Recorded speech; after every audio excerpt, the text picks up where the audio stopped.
रात के ठीक 1 बज रहे थे।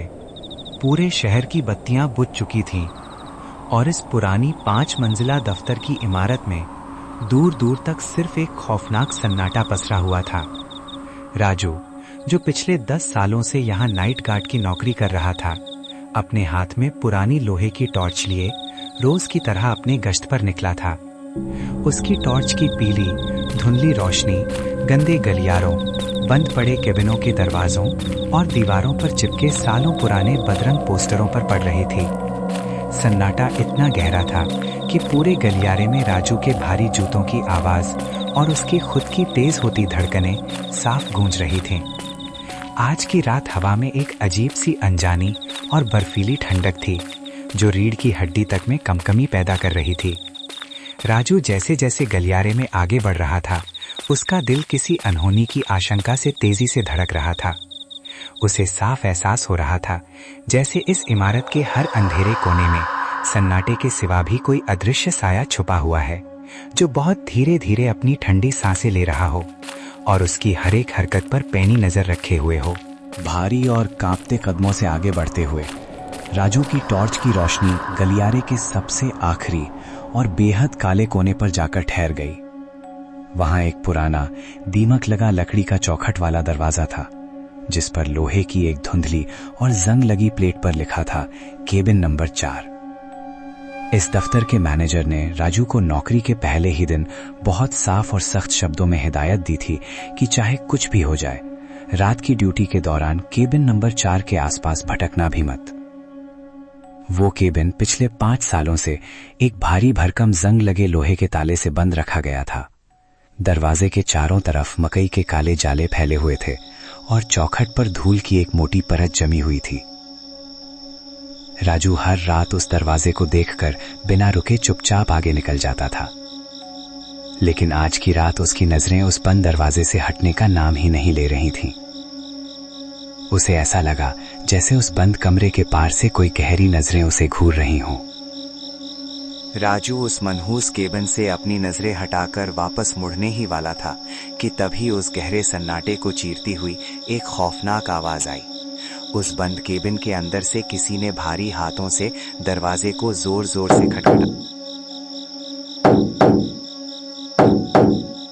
आवाज इतनी तेज और भयानक थी कि पूरे गलियारे की दीवारें कांपने लगीं। दरवाजे की सूखी लकड़ी से चटचटाने की आवाजें आने लगीं और उस पर जमी सालों पुरानी धूल राजू के सामने जमीन पर गिरने लगी। पूरा गलियारा उस खटखटाने की गूंज से भर गया था। ऐसा लग रहा था जैसे अंदर बंद कोई चीज पूरे गुस्से में लकड़ी को तोड़कर बाहर निकलने की कोशिश कर रही हो। राजू के पैर डर के मारे जमीन पर जम गए। उसका पूरा शरीर सुन्न पड़ गया और उसके हाथ में पकड़ी टॉर्च तेजी से थरथर कांपने लगी। अचानक वो जोरदार खटखटाना बंद हो गया और पूरे गलियारे में एक भारी और भयानक खामोशी छा गई। राजू की छाती धौंकने की तरह तेजी से ऊपर नीचे चल रही थी और उसका गला डर के मारे पूरी तरह सूख चुका था। उसने अपने कांपते हाथों को आपस में भींचा और अपनी पूरी हिम्मत जुटाकर थरथराती आवाज में पूछा कि अंदर कौन है, लेकिन जवाब में कोई नाम नहीं आया, बल्कि केबिन के अंदर से एक बेहद भारी, सूखी और गूंजती हुई आवाज आई। राजू, बाहर से ताला खोल दे बेटा। 5 साल से इस घने अंधेरे में मेरा दम घुट रहा है, मुझे बाहर निकाल ले। उस भारी आवाज की गूंज सीधे राजू के दिमाग की नसों में टकराई। राजू का कलेजा मुंह को आ गया और उसके पूरे शरीर के रोंगटे खड़े हो गए, क्योंकि उस बंद कमरे के अंदर से आने वाली उस अजनबी आवाज को उसका नाम पहले से पता था। उस भयानक आवाज को सुनते ही राजू के दिमाग में 5 साल पुरानी वो बदकिस्मत रात किसी पुरानी फिल्म की तरह कौंध गई। उस रात दफ्तर के सीनियर क्लर्क वर्मा जी इसी केबिन नंबर 4 में देर रात तक रुककर जरूरी फाइलें निपटा रहे थे। राजू ने बिना अंदर झांके या चेक किए गलती से बाहर से बड़ा ताला लगा दिया था और वीकेंड की वजह से दफ्तर पूरे 2 दिनों तक बंद रहा था। बंद कमरे में बिना हवा और पानी के वर्मा जी तड़प तड़प कर मर गए थे। जब सोमवार की सुबह केबिन खोला गया तो वर्मा जी की लाश जमीन पर पड़ी थी और लकड़ी के दरवाजे पर उनके नाखूनों के गहरे खरोंच मौजूद थे। उस दर्दनाक हादसे को दफ्तर के मालिकों ने एक आम इत्तेफाक बताकर पुलिस और अखबारों की नजर से पूरी तरह दबा दिया था। लेकिन आज रात वो 5 साल पुराना इत्तेफाक खत्म हो चुका था और एक भयानक बदला दरवाजे पर दस्तक दे रहा था। बंद केबिन के अंदर से फिर वही दर्दनाक और चीखती हुई आवाज गूंजी। उस रात चाबी तेरे ही पास थी राजू, तूने ही कुंडी लगाई थी और मेरी चीखें सुनकर भी अनदेखा कर दिया था। राजू रोते हुए पीछे हटने लगा। उसके हाथ जोड़कर चीखते हुए शब्द निकले कि वो सिर्फ एक गलती थी, उसने जानबूझकर कुछ नहीं किया था। लेकिन केबिन के अंदर मौजूद रूही ताकत माफ करने के मूड में बिल्कुल नहीं थी। केबिन के अंदर से किसी के भारी और घसीटते हुए कदमों की आवाज दरवाजे की तरफ आने लगी। वहां की हवा इतनी भारी हो गई कि राजू का दम घुटने लगा और सांस लेना मुश्किल होने लगा। अचानक केबिन के दरवाजे पर लटकता हुआ वो जंग लगा भारी ताला अपने आप जोर जोर से हिलने लगा। लोहे के आपस में टकराने की तीखी और कर्कश आवाज पूरे खाली गलियारे में गूंजने लगी। राजू की आत्मा कांप उठी जब उसने अपनी टॉर्च की पीली रोशनी में देखा कि वो मजबूत लोहे का ताला बिना किसी चाबी के अपने आप मुड़ने और टेढ़ा होने लगा था, जैसे कोई बहुत बड़ी और अदृश्य ताकत अपने नंगे हाथों से उस भारी लोहे को मरोड़ रही हो। ताले से लोहे की रगड़ की भयानक आवाजें आ रही थीं, उससे छोटी छोटी चिंगारियां निकलकर जमीन पर गिर रही थीं और गलियारे की ठंडी हवा धीरे धीरे बर्फीले बवंडर में बदलने लगी थी। एक जोरदार छनन की आवाज के साथ वो भारी ताला 2 टुकड़ों में टूटकर जमीन पर आ गिरा। राजू के होश पूरी तरह उड़ चुके थे और उसके मुंह से चीख भी नहीं निकल पा रही थी। कैबिन का भारी लकड़ी का दरवाजा बिना किसी के छुए बहुत धीरे धीरे अंदर की तरफ खुलने लगा। दरवाजे के पुराने कब्जों से एक भयानक चरचराने की आवाज आई।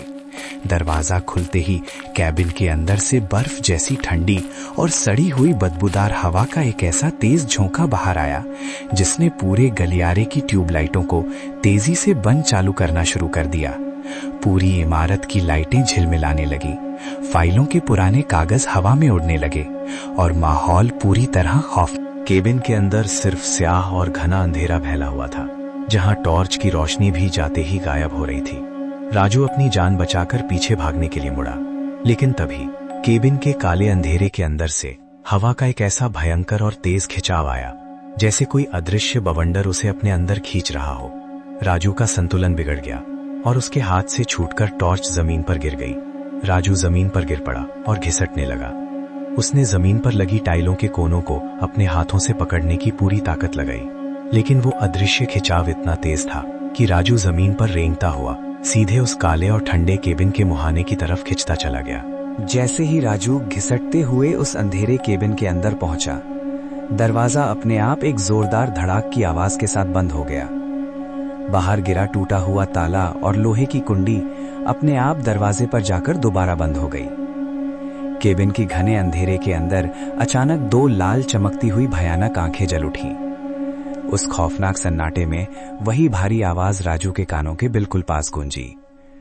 तूने मुझे 5 साल तक इस अकेले केबिन को बंद रखा राजू। अब इस केबिन का नया चौकीदार तू बनेगा और तड़पेगा। बाहर जमीन पर पड़ी टॉर्च की रोशनी धीरे धीरे मंदी होती गई। उसकी बैटरी पूरी तरह खत्म हुई और आखिरकार पूरे गलियारे में सिर्फ और सिर्फ घना अंधेरा छा गया। अगली सुबह सूरज निकलने पर दफ्तर का मैनेजर जब अपने काम पर पहुंचा तो उसने देखा कि केबिन नंबर 4 पर एक नया ताला लगा हुआ था। पूरा गलियारा साफ और शांत था, जैसे रात को वहां कुछ हुआ ही ना हो। मैनेजर ने तुरंत अपना फोन निकाला और सिक्योरिटी ठेकेदार से बात करते हुए कहा, हाँ भाई, आज रात के लिए कोई नया गार्ड भेज देना। कल रात वाला राजू भी बिना बताए नौकरी छोड़कर कहीं भाग गया है। मैनेजर फाइलें हाथ में लिए अपने केबिन की तरफ आगे बढ़ गया, पर वो जाते जाते ये नहीं देख पाया कि केबिन नंबर 4 के धुंधले कांच पर अंदर से राजू का भयानक चेहरा और उसकी फटी हुई आंखें बेबसी से बाहर की तरफ देख रही थीं।